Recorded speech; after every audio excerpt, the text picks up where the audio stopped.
स्वच्छंदमती बहुत खतरनाक बंधु। कितनी खतरनाक है, कैसा स्वच्छंदमती वाला परिणाम कर सकता है गुरु के सामने, उसका अहंकार रुकता नहीं। एक उदाहरण देता हूं, आप देखिए। आचार्य भद्रबाहु स्वामी के समय, आचार्य भद्रबाहु स्वामी से दीक्षित होने के पश्चात 3 शिष्य अन्य आचार्य की सन्निधि में अन्यत्र विहार करने के लिए गए। उसमें एक स्थूल भद्र नाम के मुनि भी थे, 2 मुनि और थे। तीनों मुनियों ने आचार्य से अलग अलग चातुर्मास करने की आज्ञा मांगी। एक मुनि कहता है, भगवान मैं मंडूक आसन लगा करके कुएं की पट्टी के ऊपर 4 महीने तक रह करके चातुर्मास की स्थापना करना चाहता हूं। आचार्य ने उस शिष्य को देखा, देख करके आचार्य उसके उस भाव को गदगद होकर के सुने, बोले तुम मंडूक आसन लगाओगे कुएं की पट्टी के ऊपर? हां महाराज, कुएं की पट्टी के ऊपर मंडूक आसन लगाऊंगा और 4 महीने वहीं पे चातुर्मास की स्थापना करूंगा और 4 महीने बाद निष्ठापन करके आपके चरणों में पुनः आऊंगा। आचार्य ने उसके शौर्य को देखा और आशीर्वाद दे दिया, आशीर्वाद है मेरा, जाओ अपना चातुर्मास सानंद संपन्न करो। शिष्य चला गया। दूसरे शिष्य ने देखा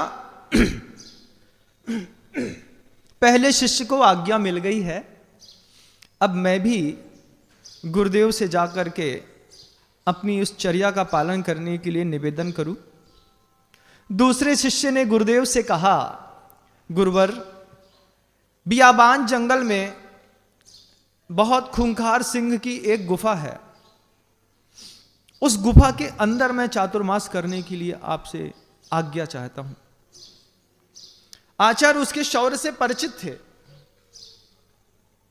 शौर्य से परिचित थे। आचार्य ने धीरे से उस शिष्य को प्रोत्साहन देते हुए और उसके मनोबल को उसके चेहरे से भांपा और दोनों हाथ उठा करके आशीर्वाद दे दिया कि पुत्र बिल्कुल निष्कंटक होकर के जाओ और उस सिंह की गुफा के अंदर चातुर्मास सानंद करके संपन्न करो। शिष्य ने आचार्य के चरणों में अपना माथा रखा और चातुर्मास करने सिंह की गुफा के अंदर प्रवेश कर लिया। तीसरे शिष्य थे स्थूलभद्र। उन्होंने कहा, आचार्य मैं भी चातुर्मास स्थापना करने के लिए कहीं जाना चाहता हूं। हां पुत्र, कहां जाना चाहते हो?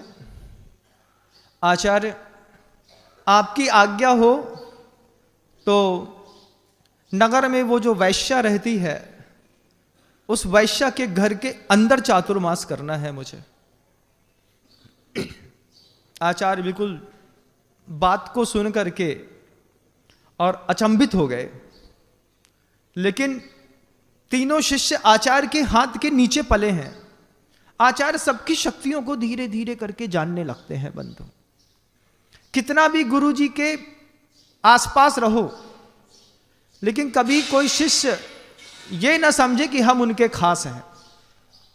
उनकी देह के आसपास रहने वाले लोग अलग हुआ करते हैं और उनके हृदय के पास रहने वाले लोग अलग हुआ करते हैं। बंधु, आप कितनी भी कोशिश कर लो, आचार्य श्री जी की देह के आसपास तो जा सकते हैं, लेकिन शुद्ध चर्या करने वाले ही होते हैं जो उनके अनुशासन को अक्षर से समझते हैं, जिनको वो अपने हृदय के आसपास कर रखा करते हैं।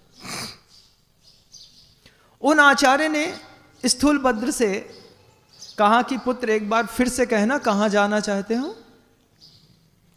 स्थूलभद्र कहते हैं, भगवान नगर में जो प्रतिष्ठित वैश्या है, उस वैश्या के घर के अंदर चातुर्मास करना चाहता हूं, आप आशीर्वाद दीजिए।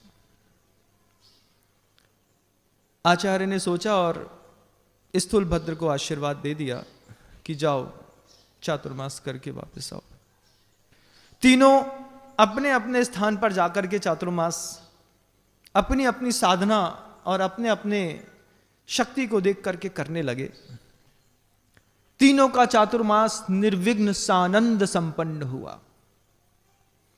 एक साधक कुएं की पट्टी के ऊपर 4 महीने मंडूक आसन लगा करके, मंडूक आसन में दोनों हाथ के बल पे आदमी पूरा शरीर को खड़ा करता है और पैर पीछे से दोनों ऊंचे कर लेता है। नीचे अथाह जल राशि है, उस पट्टी पर बैठ करके उस साधु ने चातुर्मास किया। बंधुओं, एक भी दिन ना झपकी आई, ना प्रमाद आया, ना सोया, और सानंद 4 महीने का चातुर्मास उस मंडूक आसन पे निकाल करके वो साधक जब गुरुवर के चरणों में वापस आए, आचार्य ने उनसे कहा कि हे धीर, उपाश्रय में आपका स्वागत है। जब आचार्य ने धीर संबोधन लगाया तो उस शिष्य को अंदर बड़ी संतुष्टि हुई कि मेरी साधना के फलस्वरूप आचार्य ने मुझे 2 शब्दों का विशेषण लगा करके स्वीकार पुनः कर लिया। हे धीर, आपका स्वागत है। 2-4 दिनों के पश्चात दूसरा साधक जो सिंह की गुफा में गया था, उस गुफा से वापस आया और जब अपने साधु को निवेदन, आचार्य को निवेदन किया, नमोस्तु किया, आचार्य ने उस शिष्य से कहा, हे वीर, आपका स्वागत है। तो पहले शिष्य ने सुना कि आचार्य ने मुझे धीर कहा था, इनको वीर कहा। दोनों के लिए अलग अलग संबोधन लगाए। 8 दिन के पश्चात ही स्थूलभद्र उस नगर वधु के घर के अंदर रह करके 4 महीने चातुर्मास सानंद संपन्न करके निर्दोष ब्रह्मचर्य का पालन करके वापस अपने गुरु के जब उपाश्रय में अपनी साधना के साथ वापस लौटे, तो जब वो वापस लौटे तो गुरु ने कहा, हे धीर वीर गंभीर, आपका उपाश्रय में स्वागत है। जैसे ही पहले के साधु ने स्थूलभद्र के आगमन पर आचार्य के मुख से निकले विशेषण सुने कि मुझे तो धीर कहा था, इनको वीर कहा, मैं तो सिंह की गुफा के अंदर रुक करके आया। एक कहता है मैं 4 महीने बिना प्रमाद 1 मिनट भी आंख झपकाए एक ही आसन में उस अथाह जलराशि के समक्ष बैठ करके और आसन लगा करके आया। मुझे मात्र धीर कहा गुरु ने, इनको वीर कहा, और ये वैश्या के घर के अंदर सो भी रहा था, वैश्या के घर के अंदर भोजन भी कर रहा था, वहीं पे सामायिक कर रहा था, और इसको 3 विशेषण, हे धीर वीर गंभीर, आपका उपाश्रय में स्वागत है। जब ऐसा शब्द गुरु के मुख से सुने तो पहला शिष्य विचलित हो गया। पहला शिष्य कहता है, मैं भी जाऊंगा उस वैश्या के यहां चातुर्मास करने। आचार्य कहते हैं, तेरी क्या, अभी तो मेरी भी औकात नहीं है उस वैश्या के घर के अंदर चातुर्मास करने की। ये तो स्थूलभद्र कर सकता था, न तू कर सकता है, न तेरा गुरु के अंदर अभी इतनी पवित्रता है। भले शिष्य के अंदर वो पवित्रता आ गई है, तू जाएगा तो भ्रष्ट हो जाएगा। शिष्य स्वच्छंदमति का हो गया। गुरुकुल में आने के बाद पहले तो समर्पित भाव से गुरुकुल में आया, लेकिन गुरु के किन्हीं शब्दों को सुनकर के जो मन के अंदर अहंकार पैदा हुआ, उससे उस शिष्य के अंदर एक स्वच्छंदमति पैदा हुई। क्योंकि भगवान महावीर के शासन काल में जन्म हुआ है बंधु। स्वच्छंदमति के शिष्य पैदा हो जाते हैं, उनको जिनमति या गुरुमति की अपेक्षा होती है। या तो उनके पास जिनेंद्र भगवान की आज्ञा पालन करने की बुद्धि पैदा हो जाए, या वो ये संकल्प कर ले कि मुझे आगम ग्रंथ समझ में नहीं आते, मेरा क्षयोपशम बहुत मंद है, तो मैं गुरु जो कहते हैं वो हर एक शब्द का शब्दशः पालन करूंगा। ऐसी भी मति अगर उनके अंदर पैदा हो जाए तो वो स्वच्छंद मति से बच जाएं। लेकिन स्वच्छंदमती के शिष्य अभी आपको बहुत सारे देखने मिलेंगे बंधुओं, बहुत सारे। और कई लोगों के मन के अंदर यह एक भाव प्रश्न हमेशा से रहता है कि महाराज, पूज्य गुरुवर के संग से दीक्षित जो मुनि महाराज होते हैं, वो अन्य संघ के साधुओं से जब मिलते हैं तो उनको नमोस्तु, वंदना और प्रतिवंदना क्यों नहीं करते?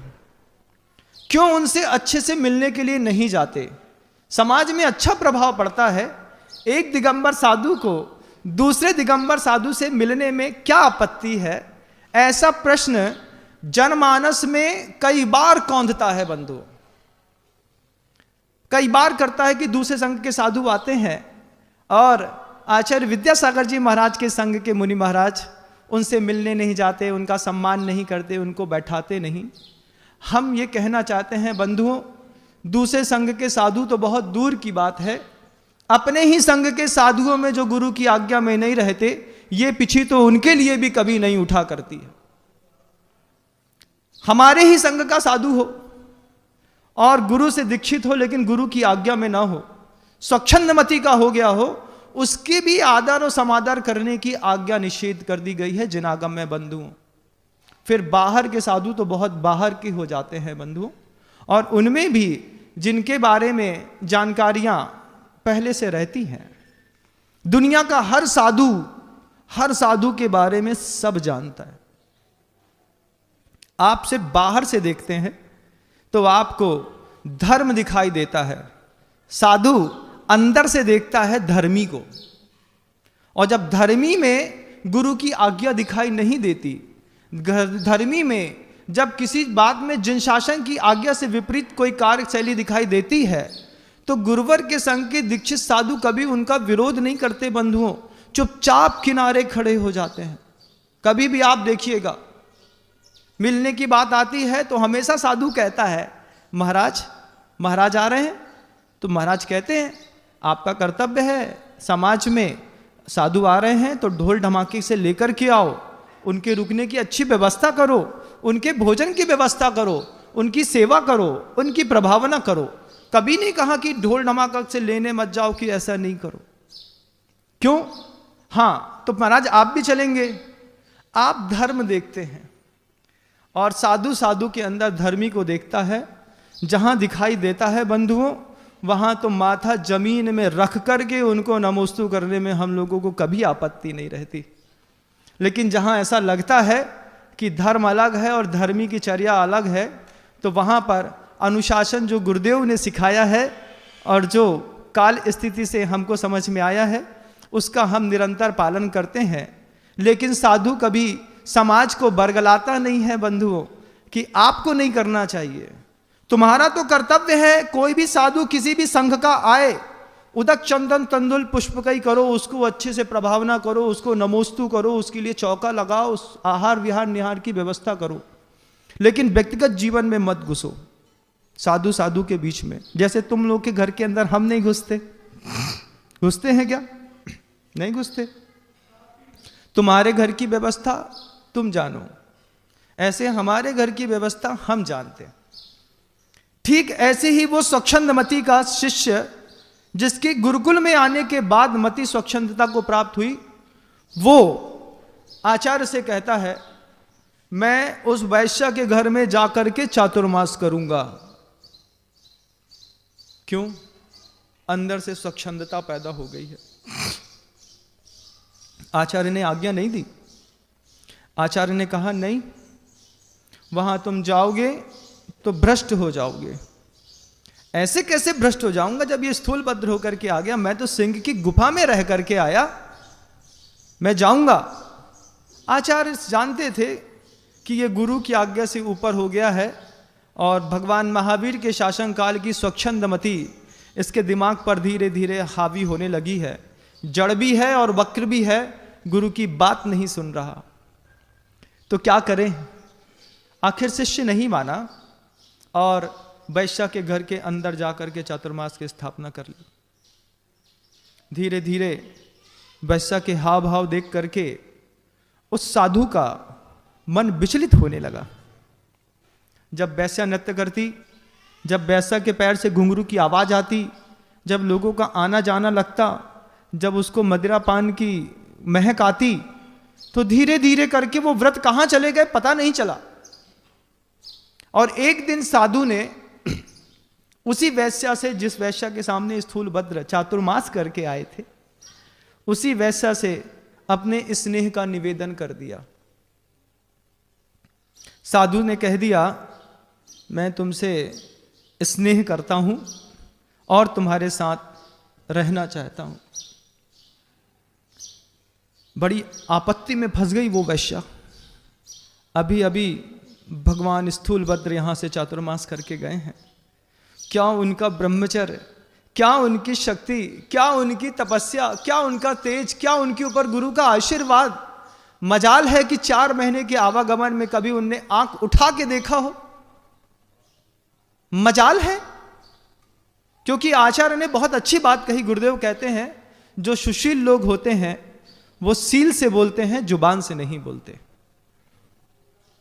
फिर से बोलूं, जो सुशील होते हैं वो शील से बोलते हैं, जुबान से नहीं बोलते। स्थूलभद्र यहां चातुर्मास करके गए हैं।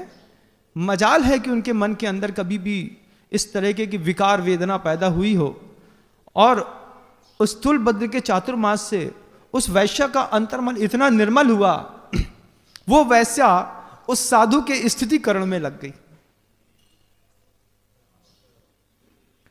वैश्या साधु से कहती है, आपको मुझसे स्नेह हो गया है, स्वीकार करती हूं, लेकिन मेरी एक शर्त है। क्या शर्त है? फलाने देश में एक राजा के पास रत्न कंबल है, वो रत्न कंबल लेकर के आप आ जाएं। जब तक मुझे वह रत्न कंबल आपके हाथों से नहीं मिलेगा, तब तक मैं आपकी नहीं होंगी। उस साधु को काम का विकार ऐसा चढ़ गया बंधुओं, वो सीधा किलोमीटरों की यात्रा करते हुए उस राजा के राजमहल तक पहुंच करके निवेदन करता है, मुझे वो रत्न कंबल चाहिए। क्या मानसिकता है देखिए आप, एक गलत निमित्त मिलने पर किस तरीके का स्वच्छंदमती के मानसिकता में भटकाव हो गया बंधु। उस भगवान महावीर के शासन काल में पैदा होने वाला प्रत्येक जीव उस वक्रमती और जड़मती को लेकर के पैदा हुआ है। उसके बीच में जो हमारे अंदर धर्म ध्यान के भाव होते हैं, धर्म ध्यान हम कर लेते हैं, ये तो देव शास्त्र और गुरु की कृपा है बंधुओं। जब गुरु नहीं मिलते तो देव काम आ जाते हैं, जब देव नहीं मिलते तो शास्त्र काम आते हैं, और कभी कभी पुण्य इतना जोर मारता है कि देव शास्त्र गुरु तीनों हमारे काम आ जाते हैं। नहीं तो कई लोगों को तो एक एक से काम चलाना पड़ता। कितने सारे शहर नगरों में ऐसे गांव हैं जहां पे जैन परिवार के लोग रहते हैं, लेकिन वहां गुरु जाकर के देशना नहीं देते। देशना नहीं देते तो जब देशना लब्धि नहीं मिलती तो उनकी विशुद्धि लब्धि भी नहीं प्राप्त कर पाते वो। आपका तो कितना बड़ा सौभाग्य है कि किसी पूर्व पुण्य के उदय से आपके नगर में देव भी हैं, आपकी बुद्धि शास्त्र में भी लगी रहती है, और गुरु भी आपके समक्ष विराजमान है। उस जड़ बुद्धि और वक्र बुद्धि के ऊपर जब तक इन 3 लोगों का कंटक बना रहेगा, मजाल है कि किसी की जड़ और बद्रमुख की काम कर जाए। वो शिष्य उठ करके महाराजा के दरबार में जाकर के मुद्रा के साथ कहता है, मुझे वो रत्न कंबल चाहिए, मुझे वो रत्न कंबल दे दो। महाराज कहते हैं, अरे महाराज, आपने इस मामूली से रत्न कंबल के लिए इतनी दूर आने का कष्ट क्यों किया? आप तो आज्ञा भेज देते, ये रत्न कंबल मैं तुरंत आपके पास खुद लेकर के चला आता। साधु कहता है, नहीं महाराज, ये रत्न कंबल के लिए, उस रत्न को पाने के लिए इस रत्न कंबल को लेने तो मुझे खुद आना पड़ा। महाराज ने उसके हाथ में रत्न कंबल दे दिया। वो साधु रत्न कंबल को लेकर के वापस उस वैश्या के घर में महीनों बाद फिर यात्रा करके पहुंचा। ये सोच रहा था कि इस रत्न कंबल को देख करके, इसकी चकमकाहट को देख करके वो मेरे ऊपर खुश हो जाएगी और मेरा निवेदन स्वीकार कर लेगी। वैश्या, उसने जैसे ही साधु ने जाकर के वैश्या के हाथ में रत्न कंबल दिया, कहा ये तुम्हारे लिए कोसों दूर से रत्न कंबल लेकर के आया हूं, तुम्हारी यही इच्छा थी, इसे स्वीकार करो। वैश्या ने हाथ में रत्न कंबल उठाया, उठाने के बाद उसको उठा करके नाली में फेंक दिया। जैसे ही रत्न कंबल को उठा करके वैश्या ने बाहर निकली हुई जो गंदी नालियां आपके घर के बाहर निकलती हैं, उन्हीं गंदी नालियों में वैश्या ने अपने हाथ से जाकर के रत्न कंबल फेंक दिया और फेंक करके वापस आकर के बैठ गई।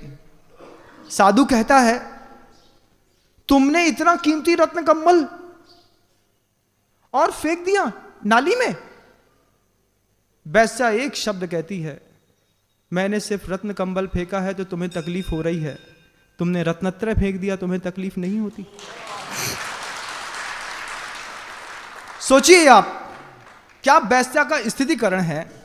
वैश्या कहती है कि मैंने रत्न कंबल नाली में फेंका तो आपको इतनी तकलीफ हो रही है, और तुमने उस महान गुरु का दिया हुआ रत्नत्रय मुझ जैसी वैश्या के लिए नाली में फेंक दिया, तकलीफ नहीं है? और उठ करके जैसे ही यह बोध वैश्या ने स्थितिकरण के साथ इन शब्दों में उस साधु का स्थितिकरण किया, साधु चुपचाप आकर के गुरुदेव के चरणों में खड़े होकर के बोलते हैं, भगवान आप सही कहते थे, मैं वहाँ पे चातुर्मास करने के योग्य नहीं था, कितनी बार मैंने अपने अंतर्मन को बिगाड़ा है, उन सब का प्रायश्चित आपके चरणों में चाहता हूँ। और आचार्य मंद ही मंद अंदर ही अंदर मुस्कुरा रहे थे। वो जान रहे थे कि स्थूलभद्र वहाँ पे चातुर्मास करके आए हैं जहाँ पर प्रतिकूलताएं थीं, लेकिन उस प्रतिकूलताओं के बीच में साधना ने उस वैश्या के मन के अंदर जो धर्म पैदा किया है, ये लौटा हुआ शिष्य उस धर्म का प्रभाव है। आप लोग भी कभी सोचिएगा बंधुओं, आप लोग भी इस बात को गंभीरता से अपने मन के अंदर बैठा करके देखिएगा कि स्वच्छंदमती के पुत्र आपके घर के अंदर रहते हैं और कालांतर में ये संग में भी दीक्षित हो जाते हैं। उन प्रत्येक स्वच्छंदमती के सामने सिर झुकाने की मनाही है। आचार्य उनको टोकते हैं, ऐसा नहीं करो, गलत हो जाएगा, लेकिन स्वच्छंदमती किसी की सुनना ही नहीं चाहती, और निश्चित स्वच्छंदमती के लोग फेल होते हैं, और आपने अपनी आंखों से फेल होते हुए लोगों को देखा है। बड़ी खतरनाक है। भगवान महावीर के शासन काल में ये स्वच्छंदमती